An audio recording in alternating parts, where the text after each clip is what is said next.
Assalamualaikum warahmatullahi wabarakatuh. Adik-adik, kita akan membahas contoh yang kedua. Contoh yang kedua adalah pada kedua titik sudut segitiga sama sisi terdapat dua buah muatan X1 dan X2 yang muatannya masing-masing adalah 2 mikrokolom.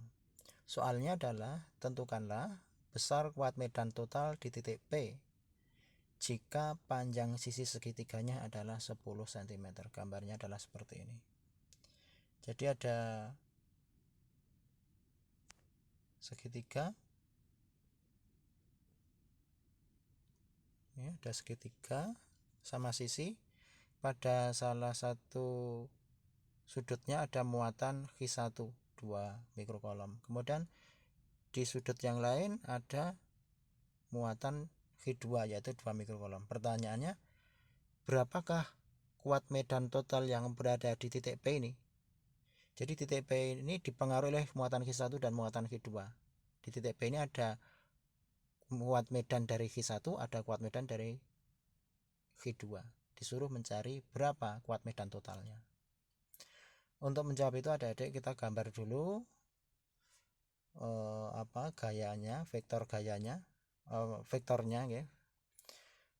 Di titik P ini dipengaruhi oleh dua buah muatan sehingga ada 2E nantinya. Yang pertama adalah X1 menimbulkan E1 yang arahnya ke bawah seperti ini, lurus, karena muatannya plus maka di titik P nya menjauh, dia dari titik P menjauh E1 nya.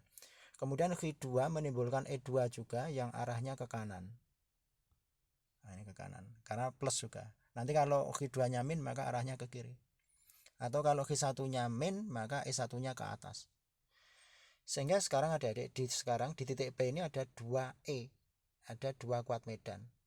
E adalah vektor, maka untuk menjumlahkan keduanya ini kita menggunakan aturan vektor. Untuk yang langkah pertama kita buat jajaran genjangnya dulu. Maka jumlahnya nanti adalah E1 ditambah E2 itu sama dengan ER yang warnanya hijau ini. Untuk menjumlah ini adik-adik maka kita gunakan aturan vektor. Kita sudah punya rumus vektor. Ya, ini adalah ER itu akan sama dengan akar dari E1 kuadrat ditambah E2 kuadrat ditambah 2E1 E2 kali cos theta. Cos theta adalah sudut antara E1 dan E2. Di sini besarnya adalah 60 derajat. Yaitu pada segitiga sama sisi ini sudutnya kan 60 derajat. Ini perlu kita hafal adik-adik rumusnya.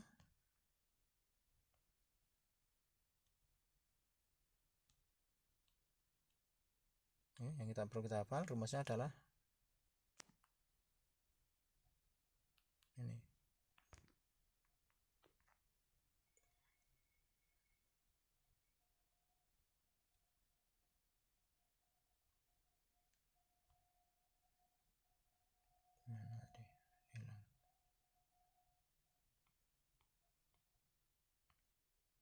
Nah, ini yang perlu kita hafal rumusnya adalah ini adik. Ini kita hafalkan ya. Jadi ER sama dengan akar E1 kuadrat ditambah E2 kuadrat ditambah 2E1 E2 cos theta. Kemudian kita gambar ulang, gambarnya kita perkecil sampai di sini. Kemudian langkah yang pertama kita cari dulu adalah besarnya E1. E1 besarnya adalah K1 X1 dibagi dengan R1 kuadrat. K-nya adalah 9 kali 10 pangkat 9, X1 nya 2 kali 10 pangkat min 6, kemudian 2 mikrokolom yaitu 2 kali 10 pangkat min 6, kemudian R1 nya adalah 10 cm atau 10 pangkat min 1 meter dikuadratkan.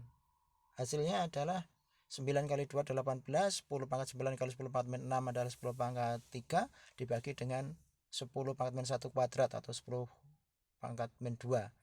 Hasil totalnya adalah 1,8 kali 10 pangkat 6 ya, jadi 10 pangkat 3 dibagi 10 pangkat min 2 10 pangkat min 5, kemudian 18 nya kita tulis dalam bentuk baku yaitu 1,8 kali 10 pangkat 6, satuannya Newton per kolom. Ingat tadi F adalah E sama dengan F per G, gaya dibagi muatan, jadi gaya per kolom. Berikutnya untuk E2 itu bentuknya angka-angkanya sama dengan E1. sehingga hasilnya juga sama, hanya yang berbeda arahnya saja. Jadi E2 nya yaitu 1,8 kali 10 pangkat 6 Newton per kolom. Ini. Karena E1 dan E2 sama, maka permasalahan menjadi lebih mudah adik-adik, sehingga kita gunakan rumus vektor ER sama dengan E1 kuadrat plus E2 kuadrat plus 2 E1 E2 cos theta.